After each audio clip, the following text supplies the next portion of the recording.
São Crisóstomo viveu entre o século III e o IV e era um homem de muita importância em Constantinopla. Porém, ele vivia de uma forma simples.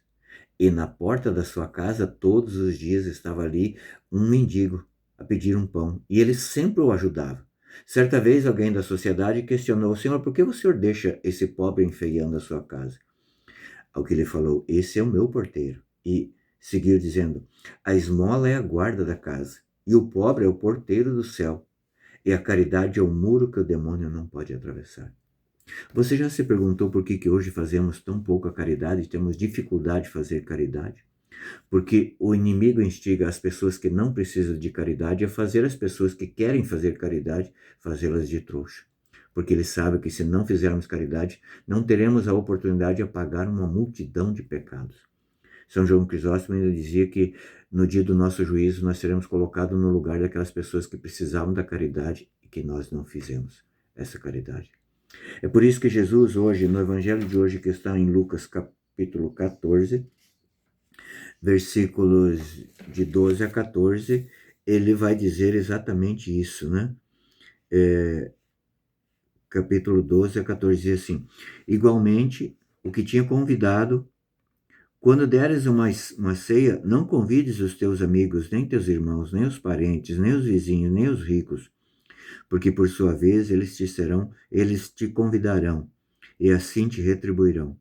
Mas quando deres uma ceia, uma festa, convida os pobres, os aleijados, os coxos.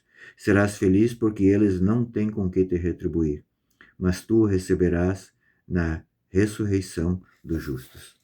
Olha só, Jesus aqui nos falando da necessidade de ajudarmos os pobres. E aqui, na passagem anterior, Jesus nos ensina que precisamos ser humildes. Quando nós fomos convidados por uma festa, então é necessário que a gente se coloque nos últimos lugares, para não pagar aquele mico de estar nos primeiros lugares, vir o dono da festa, o anfitrião, e dizer: ó, Sadia, vai lá para trás, porque tem uma pessoa mais importante que você aqui. Então agora ele nos coloca no lugar, antes, na passagem anterior, ele nos colocava no lugar de convidados, agora eles nos colocam no lugar de anfitrião, que é preciso que nós demos essa festa para aqueles que não têm como retribuir. Jesus está proibindo da gente fazer uma festa e convidar os nossos parentes? Não, de forma nenhuma. O que acontece e que Jesus proíbe é que muitas festas, muitas vezes, e a gente sabe disso, tem muitas festas que vão virar nas páginas policiais, por quê? Pelo excesso de bebedeiras, né? E aquela história que, hoje eu faço aqui na minha casa, vamos repartir aqui a despesa da cerveja, vamos beber, vamos nos alegrar. É isso que Jesus condena, exatamente isso. E Jesus aqui nos fala da caridade que temos que ter. Porque São João Crisóstomo fala que no dia do nosso julgamento, do nosso juízo particular, nós vamos estar no lugar daquelas pessoas que precisavam de uma esmola e nós não a demos. Aí será triste, né? Nós sentiremos aquela necessidade de ter aquilo, né, das mãos de uma pessoa caridosa que não vai nos dar, né, vai inverter os papéis.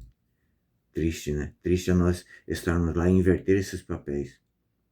Triste é nós estarmos precisando de algo e essa pessoa que poderia nos ajudar virar a cara para nós, né? Nós temos que fazer caridade. Nós temos que fazer caridade com as pessoas aqui da Terra, sim. Mas nós temos que fazer caridade também com as almas que estão no purgatório.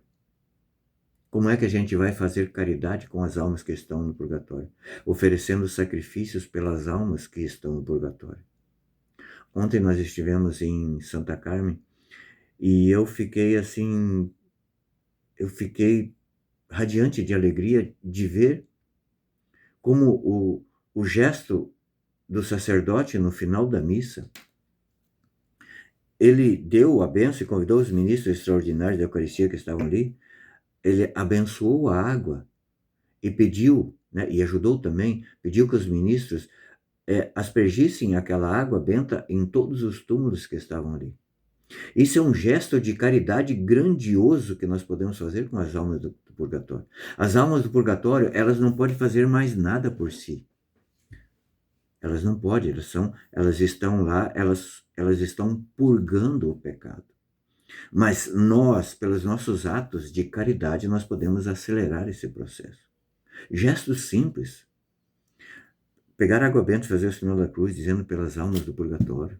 Beijar um crucifixo, dizendo eu estou beijando esse crucifixo pelas almas do purgatório. Fazer um sacrifício durante o dia, seja o sacrifício que for. Cara, eu estou nesse serviço aqui, tá um saco esse serviço. Senhor, eu te ofereço esse sacrifício pelas almas do purgatório. Há uma alegria muito grande para elas, que não pode mais fazer nada por si mesmo. E veja, mesmo a gente fazendo sem nada querer de volta, essas almas do purgatório, quando elas alcançarem, né, o sufrágio de irem para o céu, elas vão nos retribuir. Elas vão nos retribuir intercedendo por nós. Que alegria! Que alegria saber que um gesto simples, como por exemplo ir à Santa Missa, oferecer uma Santa Missa, não há sufrágio maior das almas do purgatório do que ir para a Santa Missa e pedir, né, para os sacerdotes celebrar uma missa pelas almas do purgatório, pelas almas dos nossos entes queridos. Isso é um gesto de caridade. Não, nós temos que fazer esse gesto de caridade para as pessoas que estão na terra, sim, mas não podemos nos esquecer pelas almas padecentes que estão no purgatório. Porque no dia do juízo, essas almas que estavam no purgatório, que agora alcançaram o céu, serão também testemunhas nossas diante de Deus. Deus te abençoe, pense nisso, faça caridade.